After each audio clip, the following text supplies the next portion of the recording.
So after I posted my Veltgun explanation, I noticed that I missed a few pieces of information. Just a couple. Nothing crazy. Okay, maybe a chunk. Or a lot. You know what, just throw it all up there. Yeah, I think it goes without saying that I need to do this again. So that's what we're looking into today. I've got my static microphone, my Scratch program, and my Google Slideshow presentation. So let's take another look at the Veltgun. So what are the Veltgun?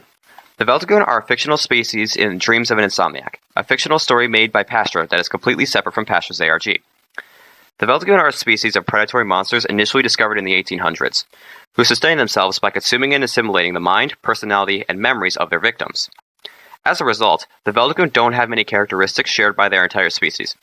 However, they've been observed to share 3 physical characteristics. The Veltgun has striped, tentacle-like appendages, yellow eyes, and a void body. The Veltgun can be harmed like any other creature, however they cannot be killed by normal means. Moving on to the Veltgun's life cycle, the Veltgun progress through 2 different stages. The Veltgun begin in a stage I will refer to as the Void stage. In this stage, the Veltgun resemble nothing more than a puddle of a liquid referred to as Veltgun ooze. This liquid is incredibly dangerous when physical contact is established. Physical contact with this ooze causes days of severe hallucinations in any creature it comes into contact with, while prolonged exposure can lead to warping and corruption of the human mind. In this stage, the Veltgun lack any form of sentience until they begin consuming prey. And as of now, every member of the Veltgun has graduated from this stage aside from the flock. As the Veltgun continue to consume victims, the Veltgun begin to transfer into the physical stage. In this stage, the Veltgun take on the characteristics of the creatures they've consumed, slowly replacing their void-based form with a solid body. This process is slow and methodical, and requires a vast number of victims to complete. So far, only one Veltgun by the name of Winfrey has reached a completed physical stage, which he only accomplished after consuming the occupants of an entire asylum. Now let's discuss how the Veltgun behave. The Veltgun always travel in pairs of 2, and will never voluntarily separate themselves unless entering hibernation.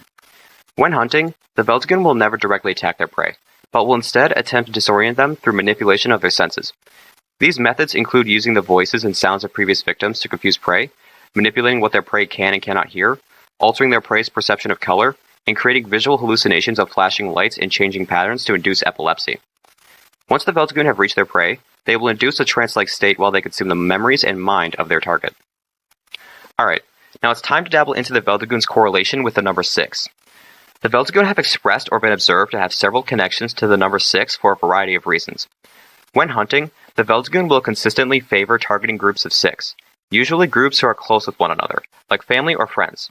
Additionally, there are 3 confirmed pairs of Veltgun, totaling up to 6 active Veltgun. And finally, the survivors of the Veltgun's attack claim to see a 6-eyed creature staring at them after the Veltgun end their assault. This creature is believed to be the creator of the Veltgun, though due to the mental decay caused by the Veltgun's actions, the physical characteristics of this creature are unknown. With that out of the way, let's take a brief look at each of the Veltgun pairs and what we know about them. Beginning with the first Veltgun pair, Clyde and Winfrey. Clyde and Winfrey were the first Veltgun pair to gain sentience, and were the first Veltgun pair brought to humanity's attention way back in the 1800s. Moving on to the individual details, Clyde inherited his name from Clyde Lankman, Lankman's father, and is considered to be the most intelligent and strategic of the Veltgun.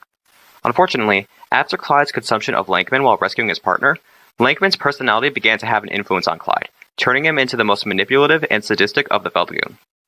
Clyde is commonly viewed as the leader of the Veltgun and will frequently use the voice of Lankman to keep the others in check. Winfrey is the more wild side of the pair. Winfrey inherited his name from schizophrenic musician William Winfrey, and inherited an obsession for music and art as a result, compelling him to travel around the world to listen to the music of the world. This obsession eventually landed Winfrey in an asylum, where he was used as a therapeutic experiment by Lankman by consuming the bad parts of a patient's mind. To summarize a long story into a few sentences, Winfrey escaped his confinement and consumed nearly every mind in the asylum. Unfortunately, all the new voices in his head were way too much for Winfrey to bear, and he was quickly driven insane. We now move on to our second pair, Jack and Klaus.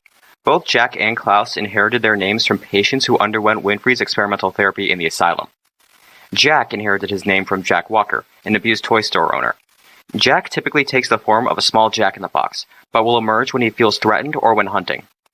Klaus is an entirely different beast. Klaus inherited his name from Klaus Kruger, a serial killer with a penchant for targeting the, William Mafton demographic. Klaus took on this habit after consuming Kruger, and frequently uses Jack to set up traps for unsuspecting victims. The third and final pair is an interesting one. We'll start with Simon. Simon gained sentience by consuming the family of Simon Lankman, Lankman's brother. Following this, Simon developed a sense of empathy previously unheard of in the Veldagoon. This compelled Simon to prevent his fellow Veldagoon from consuming humans whenever possible. His partner, the Flock, was heavily impacted by this. Because of Simon's repeated intervention, the Flock was never able to consume a human, and as a result has never progressed out of the Void stage, forced to consume the minds of birds instead. This resulted in the Flock becoming more feral than the other Veldagoon, and developing more avian traits and mannerisms. As of now, the pair reside in an abandoned barn, with Simon acting as a protector and caretaker for the Flock. And that's it for now. I know all of you were hoping for something new in my next upload, but there's so much I missed here that I really wanted to set it right before I start making anything else. But don't worry, I've got another video planned where I'll be going further in depth on Winfrey's asylum experience and Lankman's role in it. That video is already fully scripted, all I need to do is find some time to record it.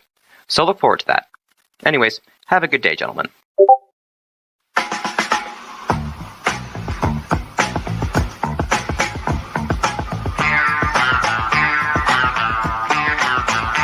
Son of a